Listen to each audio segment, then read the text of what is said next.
লন্ডনে চিকিৎসা শেষে 6 মে দেশে ফিরছেন সাবেক প্রধানমন্ত্রী বিএনপি চেয়ারপারসন বেগম খালেদা জিয়া। কাতারের আমিরের পাঠানো একটি বিশেষ এয়ার অ্যাম্বুলেন্সে করে ওই দিন সকালে তিনি ঢাকায় পৌঁছাবেন। এই উপলক্ষে বিএনপির পক্ষ থেকে নেতাকর্মীদের জন্য কিছু নির্দেশনা দেওয়া হয়েছে।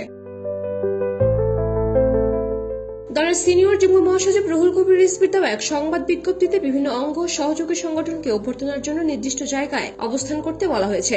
এছাড়া দলের অঙ্গ সহযোগী সংগঠনকে অভ্যর্থনার জন্য নির্দিষ্ট জায়গায় অবস্থান করতে বলা হয়েছে। উত্তর বিএনপি থাকবে বিমানবন্দর থেকে লা মেরিডিয়ান পর্যন্ত, ছাত্র দল লা মেরিডিয়ান থেকে খিলক্ষেত পর্যন্ত, দক্ষিণ বিএনপি রেডিসন হোটেল থেকে আর্মি স্টেডিয়াম, স্বেচ্ছাসেবক দল আর্মি স্টেডিয়াম থেকে বনানী কবরস্থান পর্যন্ত,